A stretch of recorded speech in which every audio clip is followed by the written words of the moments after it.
to see you.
Thank you, Lucille Parks. Good morning. Good morning. Welcome to the Center for Spiritual Living here in Carlsbad, one of the most beautiful parts of California. So if you're watching us online, you're part of our community, and we're happy that you're joining us this morning. We have wonderful ideas here to share with anyone who has ears to hear. We present universal principles that anyone can use to enhance the quality of their life and, by extension, to make the world a better place. We always like to begin with an opening spiritual mind treatment, which really is to create a cohesive consciousness, kind of a field. I like to think of it as a launching pad, where everything from that moment on proceeds from that consciousness. So let's begin. As we always do, we simply start by remembering that there is only one life, being all life. It's spirit. It's known in the world by many names: God, universal mind, the absolute, consciousness. Whatever we call it, it responds by corresponding to our highest perception of possibility. That power is everywhere. It is always right where we are. It is coming through us, by means of us, and it has only one intention, and that is to become. To move ideas from the invisible to the visible, to bring forth good and more good, to prosper all life. For it is the supply, it is the vitality, it is the love, it is the joy, it is the peace, it is the intelligence that each one of us personifies.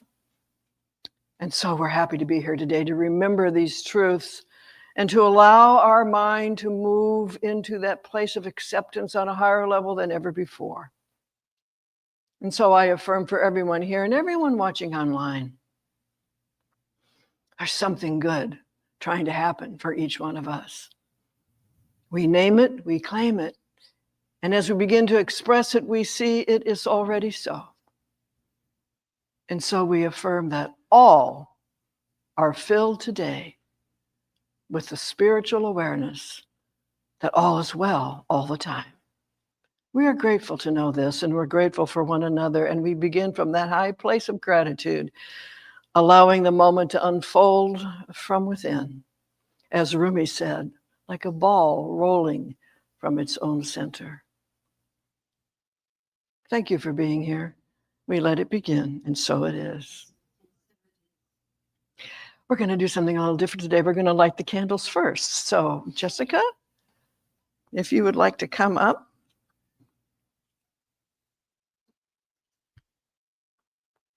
The first candle we light is for life. We just talked about that. Life is what is. Life is what we are experiencing. And life, of course, is the spirit expressing by means of each one of us. So let's affirm, I am life. We light a candle for love. Well, absolutely. Love is the energy that brings things together that belong together and maintains them in harmony and balance. The birth of love happens within each one of us every time we make room for it. And we do that today by affirming, I am love. We light a candle for light. Light is what we are. Everything is made out of light. And the light of God is the presence and the power that we acknowledge within ourselves. We are always walking in that light, so we affirm, I am light. And of course, we light a candle for beauty. Beauty is all around us, and we are very fortunate here to see it everywhere we go in this wonderful place that we live. But it can be found anywhere if we have eyes to see it. So we are made in that image and likeness. We are each whole, complete, and beautiful, just as we are. Let's say it together. I am beauty. How about I am beautiful? I am beautiful. And so are you. All right. Joy. Oh gosh, joy is one of my favorite qualities of spirit, because it is that energy that moves through us, becoming the expression of our deepest heart and our highest knowing. So let's say it together. I am joy. Reverend Kate just walked in the room. Hello, darling.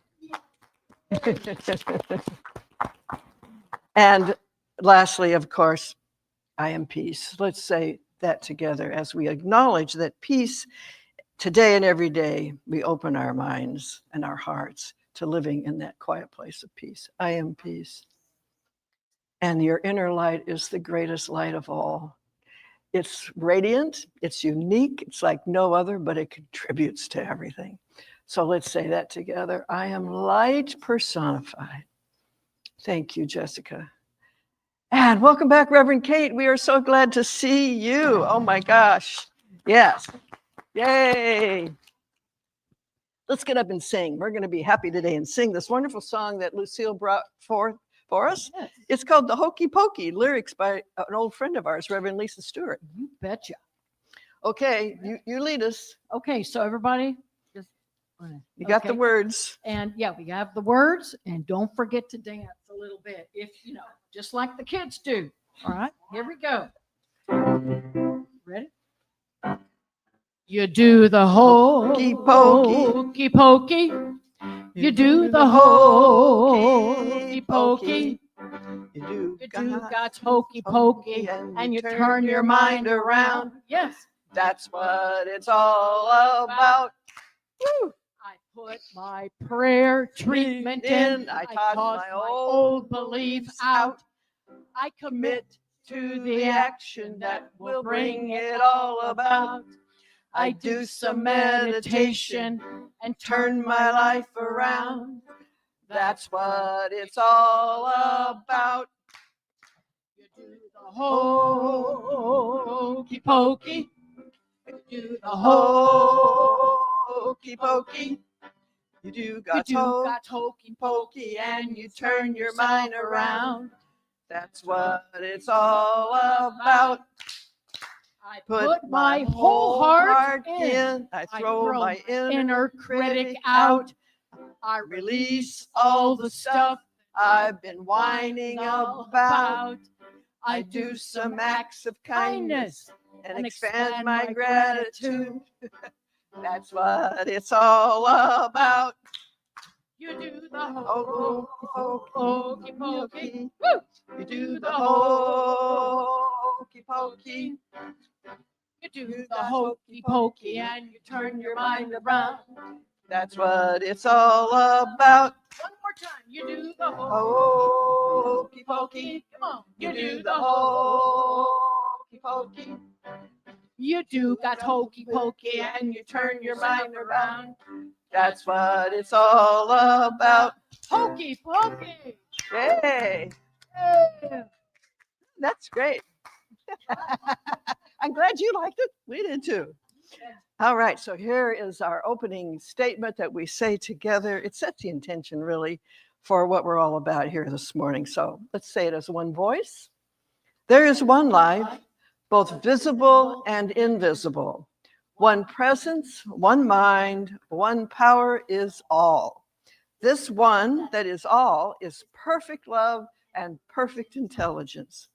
I am an individualized expression of all that it is.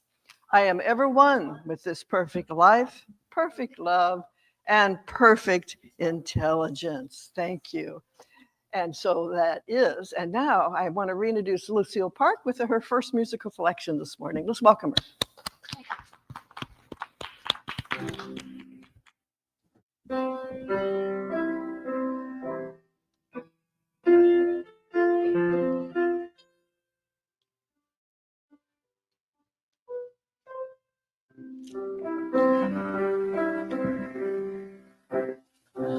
When peace like a river attendeth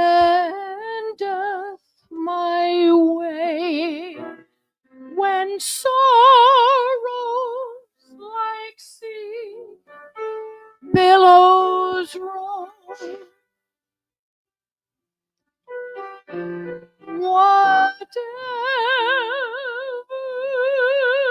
my lot thou hast taught me to say,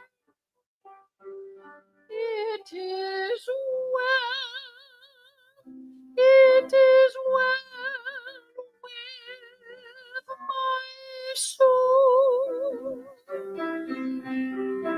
It is well, it is well with my soul, with my soul. It is well, it is well with my soul. And Lord, haste the day when the faith shall be sight, the clouds be rolled back as a scroll, the trumpet shall resound, and the Lord shines within. Yes, I know it is well with my soul. It is well, it is well with my soul, with my soul. It is well, it is well with my soul. It is well, it is well with my soul, with my soul. It is well.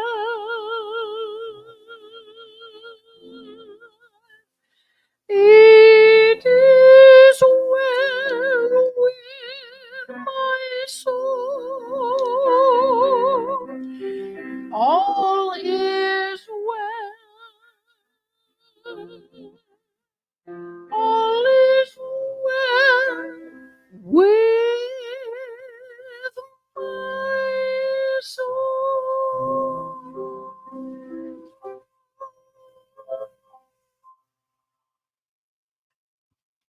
Beautiful. Lucille, that was wonderful. Thank you. That's an old one, isn't it? An old hymn? Is. Very beautiful. I mean, it's such Yeah, it touches the soul. Well, as students of New Thought and people who are attempting to practice these universal principles that we teach here, we want to be a little wary of the tendency to expect ourselves to transcend everything in the physical world. I'm calling my talk today Close Encounters because we do have close encounters of the physical kind, don't we? You know, back in the day, in Ernest Holmes' day and, 100 years ago, practitioners and people in this teaching would hide things. If they got sick or if they had a problem, they never talked about it, never mentioned it. And they had a reason for that. They felt they didn't want to solidify it. But I think nowadays we realize our power is a little more personal and that sometimes we just have to experience the experience, right? Because we're always whole, we're always perfect, we're always intact at the soul level, and it always reasserts itself, right? So we live in the third dimension of things and experience, and we deal with the perception of time and space. We share this planet with a dizzying variety of forms, and sometimes they bump into us. I had a little experience recently I'm going to share with you. Oh, it's about a week ago. I went out to get the mail and I locked myself out of the condo. Now, my housemate was taking a nap in his bedroom. We're on the ground floor. So I rang the bell. I figured, well, he'll hear me. Well, he didn't. Turns out he only hears it on his phone and he had turned his phone off. So after I rang it about 6 times, I thought, I bet I could knock on his window and that'll wake him up. And so I went over there and realized, it's just covered with foliage and there's a little green wire fence I'd have to climb over. So I started plowing around and seeing if I could get over, and I wasn't able to do it. And just when I thought, I think I'll throw a rock in his window like kids used to do to get their girlfriend or boyfriend's attention. And he came out. He had heard me. So he let me back in. Now, here's the point of my story.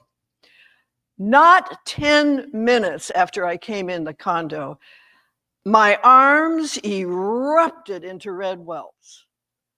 Both, and they're still there, but they're faded. This was over a week ago. The next day, they were on my legs. I looked like I had some dreaded disease from the tropics. I got a few here and a few there. So I started, I put honey on them, I put turmeric on them, I put ginger on them, I put cortisone on them, I put non-itch cream on them, calamine, everything I could think of. And one night I woke up in the middle of the night itching so bad I thought I was going to kill myself. Just horrible, right? And then they started to fade. Well, in the meantime, I sent Reverend Kate a picture of the plant because I figured it has to do something with that plant. I've never been allergic to anything in my life. So she used to be a farmer, she knows about plants. So she got back to me and she said, that's a lantana and it's known to give people hives if they're sensitive to it. I went, well, what do you know? I'm sensitive. And then I, of course, as a good New Thought person, I said, gee, have I been at odds with the environment a little bit lately? Maybe a little bit. I watch the news maybe too often. Yeah. There's always an inner cause. But the point is, we don't always have to get to it right then, but rather just attend to what we're doing and allow it to run its course as long as we keep affirming, I'm whole, I'm perfect, my body is strong, it is aware, it knows what it's doing. All right? So things happen that seem to come to us rather than through us. Have you ever had that experience? And it's very easy to attribute cause outside of ourselves, but it's in those times that we have to stick to the spiritual principle. And I'll tell you another story that really illustrates this in a beautiful way. This is a true story. A friend of mine named Bob, years ago when I was in ministerial training, he told this story in class. His entire life, he had been afraid of birds, and he didn't know why. He figured something happened to him when he was a baby. Maybe a bird flew into the carriage or something. He didn't know why, but he was deathly afraid of birds. He went on a trip to Costa Rica, and in the jungle, he was in this beautiful resort in the jungle, and there was a path walking through the foliage. And so he went on a walk one day, and he said, I noticed that there were feet behind me. And he said, so I sped up, and they sped up. And I stopped, and they stopped. And he said, so I slowly turned around to see who was following me. And I came face to face with the biggest bird I have ever seen. This face was right here. And I said, Bob, what did you think? He said, I thought, that which I feared the most has come upon me. And that's exactly true. That's exactly true. So it's easy to succumb to the sense of being the victim of circumstance. But experience doesn't make us a victim unless we succumb to the tendency to think so. And that's the great temptation. You know, in the parable of Adam and Eve, I could do a whole talk about those guys, but in the parable of Adam and Eve, Adam succumbed to that temptation. He blamed everything on Eve. She got them kicked out of paradise. She was the temptress who must be controlled. Don't get me started, because that's still happening. Joseph Campbell said, some people got stuck in the metaphor, right? And they're literally using it as an excuse for horrible behavior. Anyway, we cannot always attribute cause to anything other than the outer world. But if we want to be the master of our fate, we can't allow our mind to go there and take up residence. A minister of long ago, Dr. Tom Costa, some of you may remember Tom. He liked to play with words. He once said, when you're going through hell, keep moving. Don't buy a condo there. When you're going through something, keep moving on your spiritual truth. My housemate, who is 84 years old, swims at the Y 3 times a week. And he told me about this guy he sees. This man, he talked to him, he's 88 years old. He's really bent over. He only has the use of one arm. He swims 3 times a week, 2 miles in 2 hours. I couldn't do that. 3 times a week, this old guy is swimming 2 miles in 2 hours. To me, he's a living example of mind over body. His will is in charge. He's willing himself to do it. Not his age, not his physical limitations. None of those things are in charge of his experience. He is. Great example. And to me, this is a classic example of be in the world, but not of it. I use this a lot because it is a profound piece of advice. It is a profound teaching to be in the world, but not of it. This man lives with apparent limitations, but he doesn't allow them to be the cause of his experience. You know, when the master teacher Jesus gave that advice, I doubt many in the crowd understood it. I mean, can't you just see him? Be in the world, but not of it. Huh? What did he say? What did he say? Be in the world, but not of it. What? People probably couldn't hear that. It's so deep to be in the world, but not of it. But it is great spiritual advice. And it is a part of this teaching. It does not mean we retreat into a hermit-like existence. You don't have to go to the Himalayas and sit in a cave for the rest of your life, or even never come out of your house or stay in meditation all day long. That isn't what this means. It means to be in the world, but not get mired in the illusion, not get mired in the experience. Stay on top of it. Stay in charge of it. It means to participate in the world of things. And if we break it down, included in be in the world, but not of it, is do not defend your limitations. Have you ever heard yourself doing that? I can't because, oh no, you don't understand. We will list our limitations and we will defend them passionately. You ask someone what the problem is, and they're going to jump up and down and tell you passionately what it is. You won't believe what happened to me. I think, I use this as an example a lot because it's true. I've done it myself. Defend your limitations. But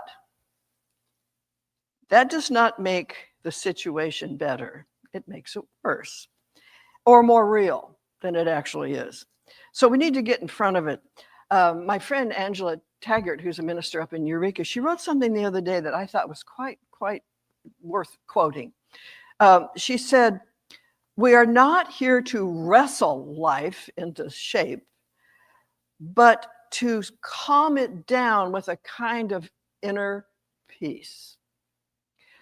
So in other words, we have close encounters with things, with other people, with all kinds of situations. And our job as metaphysicians isn't to wrestle it and to shape the way we want it. It's to infuse it with a sense of peace, a sense of calm, a sense of, I see through this appearance. I know there's a greater good happening here. I know there's something underneath this, and I'm going to find out what it is. So we're never fooled by the appearance. That's another great piece of advice from the master teacher. Judge righteously. Do not judge by appearances. And to judge righteously means to see through it to what is actually there trying to happen. There's always some good trying to happen. That's just the way life is. So, like I said, if you ask most people what their problem is, they're going to really jump up and down and tell you what it is. But ask them what they would like instead in their life, and they are stuck for an answer. Most of us have very low energy when, I'm not talking about any of you, you're all way beyond this, but whoever's out there, listen. People say, what would you really like? Well, I don't know, I guess healthier? And when we should be saying, I claim my vitality. I know my body is a manifestation of God's consciousness and it is whole, complete, and on the move right now, regardless of appearances. That's what we have to do. It's easy to be excited about the limitation and very blasé about the healing or about the possibility that's inherent in it. Any close encounter we have, there's a possibility inherent in it for some kind of awakening in us. Just like my experience with that bush. I had to say, what am I being so sensitive about? I've never been allergic to anything. I've been walking this planet for 84 years, for heaven's sakes, and nothing's ever bothered me before. Well, why am I so bothered now? Well, I could name it. And I had to do something about that, right? Let it pass. It's experience on the move. Something good is trying to happen, even when it looks like only bad is trying to happen. Good is always trying to happen. That's the nature of the universe. Always trying to happen. So we need some enthusiasm for our desires. To be filled with enthusiasm means to be filled with God, to be filled with spirit, enthused with the spirit. Nothing moves until enthusiasm moves it. I thought of a bumper sticker. I made this up. I'm pretty proud of it. Lukewarm, never cooked a dinner. Hokey pokey. If our energy is on the problem, we might as well put the down payment on the condo because we're going to be living there for a while. If our energy is on the limitation, we're taking up permanent residence. So just a few days ago, last week, my housemate and I had to release Tessa the cat back to the universe. She was 17 years old, and he had had her since she was a baby. I've only known her for 6 months. But she was a sassy cat. She didn't like women. She only liked him. And if I tried to pet her, she was, you know how cats are. And cats are the perfect example of being in the world but not of it. Have you noticed that? Yeah. So there were tears, of course. But no blame. This is the way of life. This is the way of experience. It's all temporary. It all moves. It all becomes something. And beings appear. We appear and we individualize this expression, and then we exit the body. I love Benjamin Franklin. I used to use this at memorial services. He said, life is like a big party on a cruise, and that it's going on when you arrive, and it'll be going on when you leave. There'll be different people and different musicians and different dancers, but the party will continue. And that's kind of a really healthy way to look at things. And also, it's a way to really deepen our enjoyment of being in the world, to know it's temporary. Our children, however they are right now, it's temporary, and they're precious, however they are right now. And when we start resisting the environment, we're actually denying it its full possibility. We are. And when I look at the news and I know that I am denying the possibility that's inherent in whatever's going on right now. So cats are in the world but not of it, and dogs, on the other hand, are of the world. Very present, very needy, and wonderful reflections of us. So can we be lively participants in life and at the same time see through it all? Yes, we can. Can we trust the natural processes we all experience, the close encounters we all have, yet master our way of living through them? Science of Mind is not about detaching from the world, but using our power to stay in charge of how we experience the world. So in conclusion, my rash is fading. The kitty is released. Reverend Kate as well. The tears have stopped, and life goes on. And so it is. Yes, you.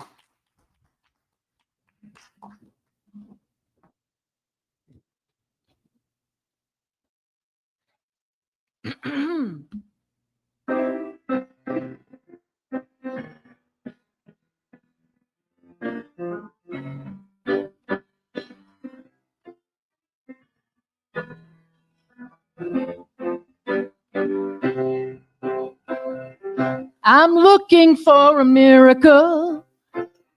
I expect the impossible. I feel the intangible. I see the invisible. I'm looking for a miracle. I expect the impossible. I feel the intangible. I see the invisible. The sky is the limit to what I can have. The sky is the limit to what I can have. If I believe and receive it, I can have it today. Hey, hey, if I believe and receive it, I can have it today. I expect a miracle every day. I will make a way out of no way.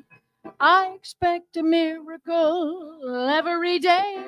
I will make a way out of no way. I expect a miracle every day. I will make a way out of no way. If I believe and receive it, I can have it today. Hey, hey, if I believe and receive it, I can have it today. I'm looking for a miracle. You get the I expect the impossible. Oh, yeah. I feel the intangible. I see the invisible.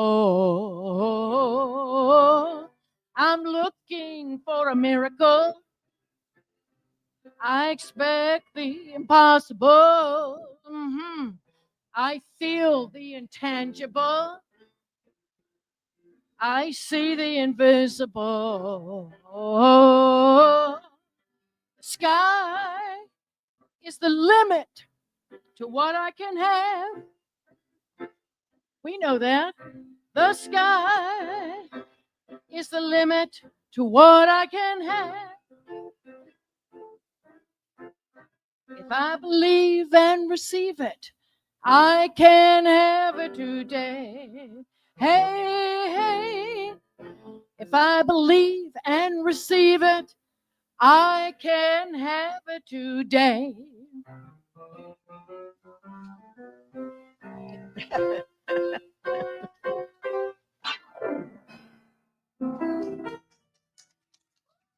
Beautiful. It's true, isn't it? It's true. Thank you, Thank Dr. you. Carr. I really like that. All right, it's time for conscious giving, a really important part of our time together every Sunday when we show physically our close encounter with this center and the teaching, and we support it. Morgan's in the back with the pouches. If you want to come up, Morgan, and we'll just start passing it around. Those of you who are watching online, you can donate too, and we would appreciate it if you did. You can do it through Zelle if you're in California. You can do it through PayPal, and you can get on our website and hit the donate button or send us a check. We thank you in advance for your generosity and thank each and every one of you here today.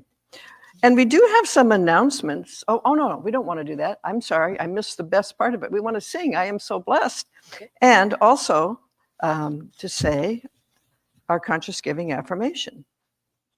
And I have to get my program out to find it. Sorry. Okay, here we go.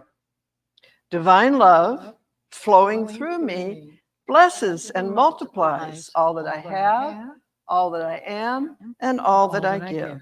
I know this is so, and so it is. And let's sing this beautiful little song. Okay.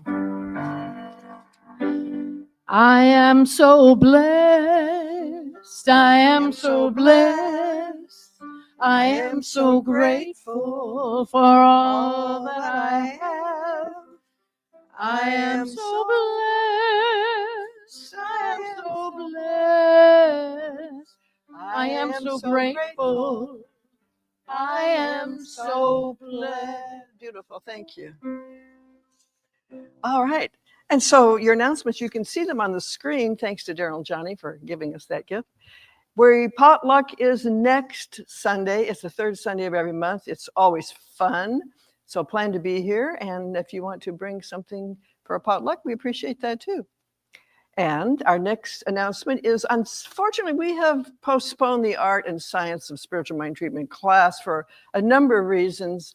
But Reverend Kate and I have been talking about it. We're really committed to teaching this class when everything kind of gets back in shape for her and for my living situation as well. So we'll get it done. And thank you for those of you who are interested. Maybe by the time we do it, there'll be a whole lot more. You can request spiritual mind treatment of your practitioners, which would be Dr. Maddie, myself, Larry, and Reverend Kate. And we'd be happy to treat for you to know the highest and best for any situation that you find yourself involved in. And those forms are out on the table as you exit. They're over there by the wall. Just fill one out. It's all confidential. And you'll be happy with, you'll see the effects for sure. All right. And birthday party, first Sunday of the month. We did it last week, so we'll do it in the 1st of November. And a giant thank you to volunteers. Thank you, Morgan, for these beautiful flowers and the cute Halloween display. Thank you, Maddie, for all the wonderful food you brought, and your son who cooks for us. We love that. Thank you, Daryl and Johnny, for setting up our sound. Gosh, that's a big job that you do every week. And for anybody else, Jessica for handling the candles and Larry for greeting. It's wonderful. We cannot do it without each other. That's just the way it is in these things. All right, so big mahalo, big thank you. Reverend Maureen is coming back for a visit, so we'll be seeing her soon. I think she's arriving tomorrow, as a matter of fact. So, all right, let's close with our little song that we sing. It's on the back of your program. Stand up. All right.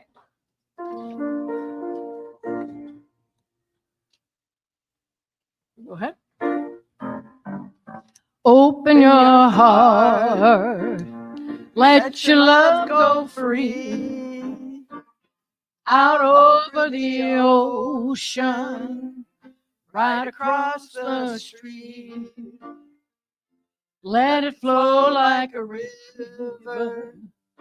Let it fly like a dove. Till your heart remember. You can't stop love. Once you get it started, watch what it does. It'll go full circle. You can't stop love. Thank you. All right. Have a wonderful week, everybody.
Thank you so much.